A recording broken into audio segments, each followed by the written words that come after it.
नमस्कार दोस्तों, अद्वैत ज्ञान केंद्र में आप सबका एक बार पुनः स्वागत है। दोस्तों, आज अल्फाबेट ए से जिस इंपॉर्टेंट पर्सनालिटी को लेकर हम आए हैं, उसने संपूर्ण सल्तनत काल में एक ऐसे मुकाम को प्राप्त किया जो ना तो उससे पहले कोई हासिल कर सका और ना ही उसके बाद हासिल करने में सफल हो सका। उसकी कुछ नीतियां और कुछ डिसीजन इतने महत्वपूर्ण थे जिन्होंने आज के मॉडर्न हिस्टोरियंस को भी इतना प्रभावित किया कि वो उसे अनोखा साम्राज्यवादी बताते हैं। जी हां, हम बात कर रहे हैं अलाउद्दीन खिलजी की। अलाउद्दीन खिलजी का जन्म 1266 में सिरसा में हुआ। वह आरंभ से ही अपने चाचा जलालुद्दीन खिलजी के बहुत ही नजदीक था। जलालुद्दीन खिलजी की जो आरंभिक राजनीतिक विजय थी, उसको महत्वपूर्ण रूप से प्रभावित करने का कार्य अलाउद्दीन खिलजी ने भी किया। आरंभ से ही राजनीतिक गतिविधियों में लिप्त रहने के कारण उसकी पढ़ाई लिखाई प्रॉपर तरीके से नहीं हो सकी, परंतु अपनी पॉलिटिकल अवेयरनेस के कारण उसने अपनी इस कमी को भी ढक दिया। जलालुद्दीन खिलजी से बहुत प्रभावित था। अलाउद्दीन खिलजी ने अपनी सतर्कता और अपनी प्रशासनिक कुशलता से जलालुद्दीन खिलजी का दिल जीत लिया, परंतु यहीं से अलाउद्दीन खिलजी की महत्वाकांक्षा का भी उदय होता है। जलालुद्दीन खिलजी के ही काल में अलाउद्दीन खिलजी वह पहला शख्स था जिसने दक्षिण पर आक्रमण करने का जिम्मेदारी धारण की थी। जी हां, इसी अलाउद्दीन खिलजी ने पहली बार सल्तनत की साम्राज्य को दक्षिण तक ले जाने का कार्य प्रारंभ किया, जिसकी शुरुआत तो जलालुद्दीन खिलजी के समय होती है, परंतु जब वह स्वयं सल्तनत का सुल्तान बनता है तो इस कार्यक्रम को आगे बढ़ाता है। दक्षिण में विजय कहां? देवगिरी की विजय के पश्चात वह जलालुद्दीन खिलजी को कड़ा में बुलाता है उससे मिलने के लिए। जलालुद्दीन खिलजी जो अलाउद्दीन खिलजी की ईमानदारी से बहुत ही प्रभावित था, आंख बंद करके उससे मिलने निकल पड़ता है। जलालुद्दीन खिलजी के जो इंपॉर्टेंट सिपह सलार थे उसे आगाह भी करते हैं कि ऐसे अलाउद्दीन खिलजी से दिल्ली छोड़कर मिलना सही नहीं होगा, परंतु जलालुद्दीन खिलजी किसी भी सिपह सलार के एडवाइस का ध्यान ही नहीं देता है और वह उसे अकेले ही कड़ा मिलने पहुंच जाता है। और जैसे ही कड़ा पहुंचकर वह गंगा नदी पार करके अलाउद्दीन खिलजी से मिलता है तो अलाउद्दीन खिलजी के इशारे पर इख्तियारुद्दीन ने जलालुद्दीन खिलजी की हत्या कर दी और इस हत्या के पश्चात अलाउद्दीन खिलजी दिल्ली का सुल्तान बनता है। अलाउद्दीन खिलजी आरंभ से इस बात से वाकिफ था कि उसे दिल्ली पर राज करने के लिए एक अपने इंपॉर्टेंट सिपह सालारों की टीम चाहिए। इसीलिए उसने कुछ इंपॉर्टेंट सिपह सालारों या अमीरों को चुना। इन इंपॉर्टेंट अमीर में जो कुछ नाम इंपॉर्टेंट थे वो थे उलुग खां, नुसरत खां, अलप खां और जफर खां।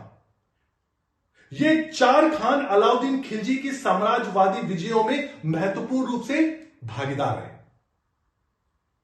अलाउद्दीन खिलजी का आरंभिक समय जो था वह बहुत ही कठिनाइयों में बीता। उसके सुल्तान बनते ही उसके सामने विभिन्न प्रकार के विद्रोह होने लगे, जिसमें से कुछ निम्नलिखित हैं। प्रारंभिक विद्रोह नवीन मुसलमानों ने किया। नवीन मुसलमान बेसिकली मंगोल थे जो जलालुद्दीन खिलजी के समय भारत में आकर बस गए थे और उन्होंने इस्लाम को अडॉप्ट कर लिया था। दूसरा विद्रोह अकद खान ने किया था जो उसका भतीजा भी था। तीसरा विद्रोह मंगू खान ने किया, यह अवध का इक्तेदार था। और चौथा विद्रोह हाजी मौला का रहा। इन विद्रोहों के कारणों को ढूंढने के क्रम में अलाउद्दीन इस नतीजे पर पहुंचा कि इन विद्रोहों के प्रमुख रूप से 3 से 4 कारण हैं। पहला कारण उसके अनुसार अमीरों की व्यक्तिगत संपत्ति थी, क्योंकि उसको यह लगता था कि अमीर इतने ज्यादा उनके पास संपत्ति हो चुकी है कि वह अब कॉन्स्पिरेसी करना आरंभ कर चुके हैं सुल्तान के खिलाफ। दूसरा कारण वह जो उसने समझा वह यह था कि सार्वजनिक समारोह जो हो रहे थे अमीरों के मध्य उसमें भी सुल्तान के विरुद्ध षड्यंत्र रचे जा रहे थे। तीसरा कारण उसने सार्वजनिक समारोहों में जो शराब, जुआ और पासे का जो खेल हो रहा था उससे भी एक षड्यंत्रकारी मानसिकता का उदय हो रहा था। और जो चौथा बहुत इंपॉर्टेंट चीज था वह यह था कि उसको ऐसा लगता था कि सम्राट की जो संपूर्ण गतिविधियां थी उससे सुल्तान अनजान है। इन समस्त कारणों को ध्यान में रखते हुए अलाउद्दीन खिलजी ने 4 अध्यादेश जारी किए। इन अध्यादेशों में जो प्रथम अध्यादेश था वह अमीरों की व्यक्तिगत संपत्ति पर हमला था।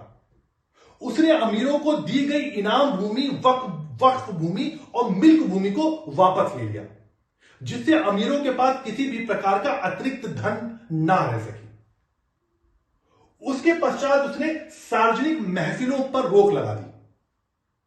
तीसरे अध्यादेश के अंतर्गत उसने शराब, जुआ और पासा खेलने पर रोक लगा दी। और जो चौथा इंपॉर्टेंट अध्यादेश था, उसने बरीदों को स्थापना की, बरीद और मुनियान। बेसिकली बरीद जो थे ये वह साम्राज्य के गुप्तचर थे, और बरीद और मुनियान जो है ये सुल्तान के व्यक्तिगत गुप्तचर है। और इन दोनों गुप्तचरों के माध्यम से अलाउद्दीन खिलजी ने संपूर्ण साम्राज्य पर अपना नियंत्रण स्थापित करने का प्रयास किया। इसके पश्चात जो अन्य महत्वपूर्ण चुनौतियों का उसे सामना करना पड़ा वह मंगोलों के आक्रमण थे। मंगोलों के आक्रमण पहले से ही शुरू हो चुके थे 1241 में बहराम शाह के समय में। यह आक्रमण बलबन के काल में भी रहे और इसके पश्चात अलाउद्दीन खिलजी के काल में इन आक्रमणों ने तीव्रता प्राप्त कर ली। अलाउद्दीन खिलजी के काल में लगभग 6 मंगोल आक्रमण हुए। 1206 का जो मंगोल आक्रमण था, जो तरगी खां के नेतृत्व में हुआ था, वह दिल्ली तक पहुंच गया। परंतु अलाउद्दीन खिलजी ने अग्रगामी पॉलिसी या कहिए एग्रेसिव पॉलिसी अपनाई। उसने सबसे पहले उत्तर पश्चिम जो सीमावर्ती प्रांत थे उस पर नियंत्रण स्थापित करने के लिए एक अलग सी मिलिट्री विंग को स्थापित किया। और इस मिलिट्री विंग का जो हेड था वह गियासुद्दीन बनाया, गियासुद्दीन।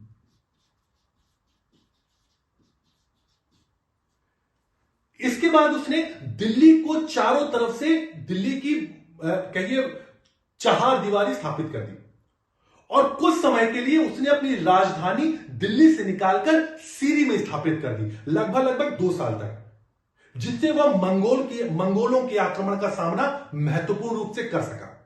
एक और इंपॉर्टेंट फैक्ट इसमें जो शामिल है कि अलाउद्दीन खिलजी के अंतर्गत जफर खान ने मंगोल आक्रमणों का सामना करने में महत्वपूर्ण भूमिका निभाई थी। इसके पश्चात अलाउद्दीन खिलजी के बारे में इंपॉर्टेंट उसका साम्राज्य विस्तार है। अलाउद्दीन खिलजी के साम्राज्य विस्तार को हम 2 स्टेजेस में देख सकते हैं। उत्तर में जो वो साम्राज्य विस्तार कर रहा है और दक्षिण में। उत्तर में साम्राज्य विस्तार के क्रम में जो पहला आक्रमण होता है वह गुजरात पर वो करता है 1298 में। इस समय गुजरात का राजा कर्णदेव था। 1298 में जो आक्रमण हुआ उसका नेतृत्व नुसरत खान ने किया था। यह आक्रमण इसलिए भी इंपॉर्टेंट था कि इसी आक्रमण के दौरान ही नुसरत खान ने मलिक कफूर को 1000 दिनार में खरीदा था। जी हां, वही मलिक कफूर जिसने बाद में अलाउद्दीन खिलजी के दक्षिण अभियानों का नेतृत्व किया था। और अपनी खरीदी हुई रकम के कारण ही मलिक कफूर को 1000 दिनारी भी कहा जाता है। दूसरा आक्रमण रणथंबोर पर किया गया 1301 में। इस समय रणथंबोर का राजा हम्मीर देव था। अलाउद्दीन खिलजी रणथंबोर को आसानी से जीत जाता है। रणथंबोर आपके एग्जाम के लिए रणथंबोर पे किया गया जो आक्रमण था आपके एग्जाम पॉइंट ऑफ व्यू से इसलिए भी इंपॉर्टेंट हो जाता है कि रणथंबोर के आक्रमण के पश्चात ही राजपूत महिलाओं ने जौहर कमिट कर लिया था। और फारसी स्रोतों के अनुसार जौहर का यह प्रथम एविडेंस हमें प्राप्त होता है। रणथंबोर के पश्चात जो अगला आक्रमण था वह चित्तौड़ पर 1303 में किया गया। जी हां, वही चित्तौड़ पर किया गया आक्रमण जिसमें जो रानी पद्मावती की कहानी है वह इसी चित्तौड़ आक्रमण से ही संबंधित है। उस समय चित्तौड़ का राजा गुहिलोत वंश का राजा रतन सिंह था। उसकी वाइफ या उसकी पत्नी जो थी वह पद्मावती थी। और जायसी की पद्मावत के अनुसार पद्मावती को प्राप्त करने के क्रम में ही अलाउद्दीन खिलजी ने चित्तौड़ पर आक्रमण किया और एक कुछ समय पश्चात उसने चित्तौड़ को जीत लिया। और संपूर्ण जो राजपूत महिलाएं थी उन्होंने रानी पद्मावती के नेतृत्व में जौहर कमिट कर लिया था। यह संपूर्ण कहानी हमें बाद में मलिक मोहम्मद जायसी की पद्मावत नामक पुस्तक से प्राप्त होती है। उससे पहले हमें पद्मावती के बारे में कोई भी इंफॉर्मेशन प्राप्त नहीं हुई थी।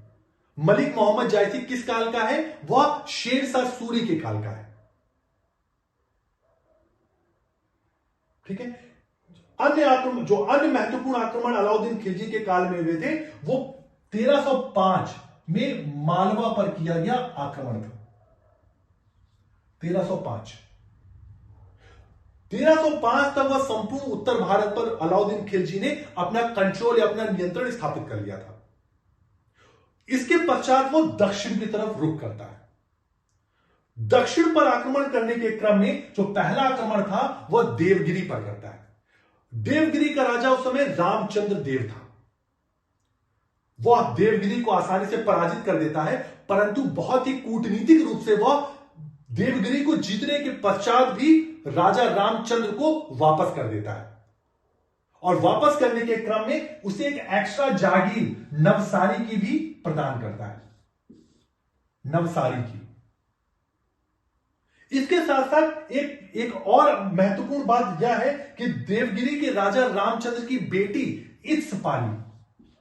इत्सपाली का विवाह भी अलाउद्दीन खिलजी के साथ इसी आक्रमण के पश्चात किया गया।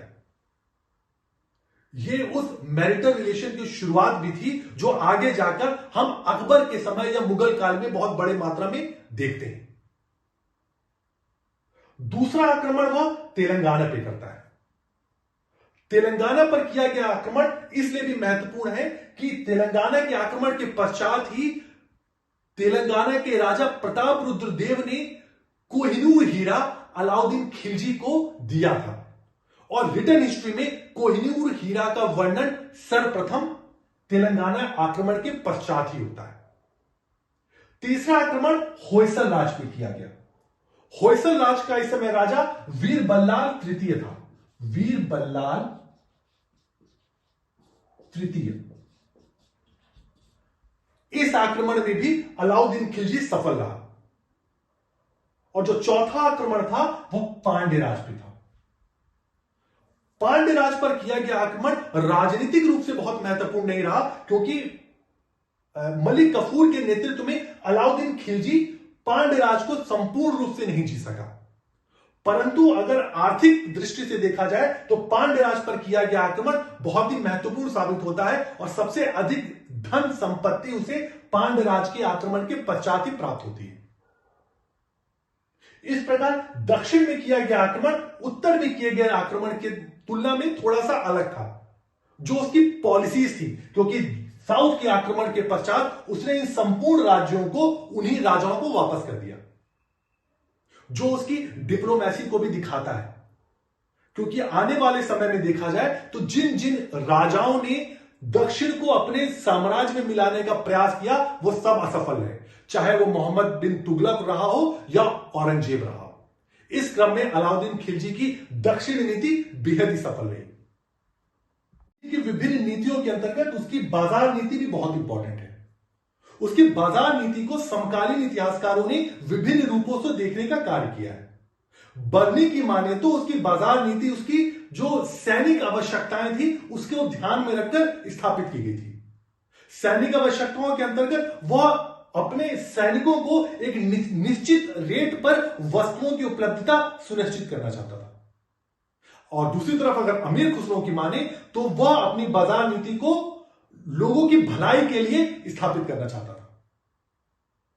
बाजार नीति के अंतर्गत बेसिकली 3 प्रकार के बाजारों को स्थापित किया गया था। पहला बाजार गल्ला बाजार था, जहां पर अनाज आते थे। अनाजों के रेट को फिक्स कर दिया गया था और अनाज के रेट लंबे समय तक फिक्स रहे उसके लिए उसने कुछ प्रोविजन को भी अपनाए थे। इन प्रोविजंस के अंतर्गत उसने दोआब क्षेत्र में संपूर्ण जो कर था उसको अनाज के रूप में लेने की व्यवस्था की और अन्य क्षेत्रों में लगभग 50% जो टैक्स होता था उसको उसने अनाज के रूप में लेने का आदेश दिया। जिससे अनाज के रेट एक लंबे समय तक स्थायी रूप से बने रहे। दूसरा बाजार सराय अदर बाजार कहलाया, जहां पर वस्त्र एवं अन्य विनिर्मित वस्तुएं आती थी।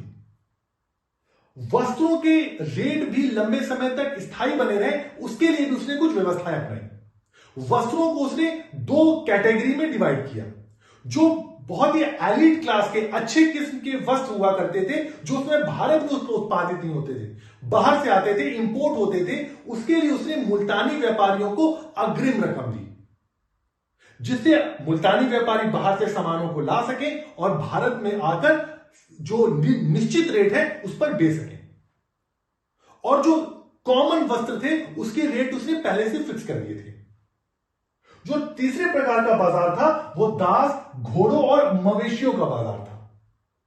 इस बाजार में दास, घोड़ों और मवेशियों के रेट लंबे समय तक कांस्टेंट बने रहे, इसके लिए उसने जो मीडिएटर्स थे, बिचौलिया वर्ग था, उसको समाप्त कर दिया, क्योंकि उसका मानना था कि इसी बिचौलिया वर्ग के कारण ही इन वस्तुओं के दाम जो है वो बढ़ जाते हैं। अपनी बाजार नीति को अच्छे तरीके से संचालित करने के लिए उसने विभिन्न अधिकारियों की भी नियुक्ति की थी, जिसमें पहला अधिकारी था सहना ए मंडी। बेसिकली जितने बाजार थे उनके हेड को शहना कहा जाता था, और तीनों शहनाओं के ऊपर एक शहना ए मंडी नामक अधिकारी को स्टैब्लिश कर दिया गया था। सहना ए मंडी का पद मलिक कबूल को दिया गया। इसी व्यवस्था के अंतर्गत जो दूसरा महत्वपूर्ण अधिकारी था वह दीवान ए रियासत है। दीवान ए रियासत बेसिकली वाणिज्य मंत्री था, और संपूर्ण उसकी जो मार्केट पॉलिसी थी उसका वो हेड हुआ करता था। दीवान ए रियासत का पद मलिक याकूब के पास था। तीसरा महत्वपूर्ण अधिकारी परवाना नवीस था, जो व्यापारियों को परमिट या लाइसेंस इशू करता था। चौथा महत्वपूर्ण अधिकारी मुहसिब था। यह जनसाधारण के आचरण की देखरेख करता था, और साथ ही व्यापारियों के जो माप तौल थे उसकी भी मॉनिटरिंग करता था। इसके साथ साथ अपनी संपूर्ण बाजार नीति को क्रियान्वित करने के लिए उसने बरीद और मुनियानों की भी स्थापना की थी, जिसकी चर्चा मैंने पहले की है। बरीद और मुनियान बेसिकली जासूस हैं। बरीद कौन है? ये राज्य के जासूस हैं, और मुनियान कौन है? ये सुल्तान के इंडिविजुअल जासूस हैं। बाजार नीति के पश्चात उसकी भू राजस्व व्यवस्था या नीति भी बहुत इंपॉर्टेंट है। उसकी भू राजस्व नीति को मसाहत प्रणाली के नाम से जाना जाता है। बेसिकली मसाहत प्रणाली के अंतर्गत वह संपूर्ण जमीन की पैमाइश करता था। भूमि की यूनिट जो थी उसको बिस्वा कहा गया, बिस्वा। और पैमाइश के पश्चात वह अनुमान के आधार पर कर का निर्धारण करता था। संपूर्ण प्रोडक्शन का जो अनुमान के आधार पर स्थापित किया गया था उसका 50% वह टैक्स के रूप में फिक्स कर देता था। इस 50% के अलावा उसने दो और महत्वपूर्ण करों को भी स्थापित किया था, जिसे चरी कर और घरी कर भी कहा जाता है। चरी कर बेसिकली ग्रेजिंग टैक्स हुआ करता था, जो चारागाह भूमि पर अपने पशुओं को चराने के लिए द्वारा दिया जाता था, और दूसरा टैक्स घरी कर था। बेसिकली ये हाउस टैक्स हुआ करता था। इस प्रकार उसके द्वारा जो कर व्यवस्था निर्धारित की गई थी वह लगभग 66% के आसपास हो गई थी। इसीलिए कुछ इतिहासकार अलाउद्दीन खिलजी को संसार का चरवाहा भी कहते हैं। इस प्रकार हमने अलाउद्दीन खिलजी के संपूर्ण जीवन की चर्चा की और उसके द्वारा अपनाई गई विभिन्न नीतियों को भी देखा। अलाउद्दीन खिलजी को अगर एक शब्द में डिफाइन करने को कहा जाए तो हम अलाउद्दीन खिलजी को महत्वाकांक्षा का दूसरा नाम भी कह सकते हैं। वह बहुत ही महत्वाकांक्षी व्यक्ति था, परंतु अपनी महत्वाकांक्षा को इंप्लीमेंट करने के लिए भी उसने पूर्ण रूप से व्यवस्था कर रखी थी। उसकी दूसरी महत्वपूर्ण जो हम उसको फीचर कह सकते हैं वह उसकी सिचुएशन के प्रति अवेयरनेस थी। वह अपनी समस्त समस्याओं के प्रति अवेयर था और उन समस्याओं को समाप्त करने के लिए उसने महत्वपूर्ण नीतियों को इंप्लीमेंट किया था।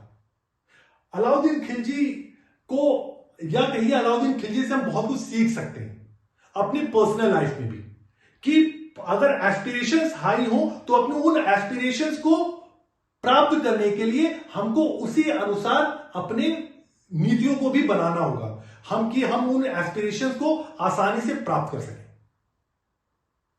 तो आज के लिए इतना ही। आज की क्लास आपको कैसी लगी कमेंट करके जरूर बताइएगा, और चैनल को अगर सब्सक्राइब नहीं किया हो तो सब्सक्राइब करिए और लाइक और शेयर करते रहिए। तो मिलते हैं आपसे अगले वीडियो में एक महत्वपूर्ण टॉपिक के साथ। जब तक के लिए धन्यवाद।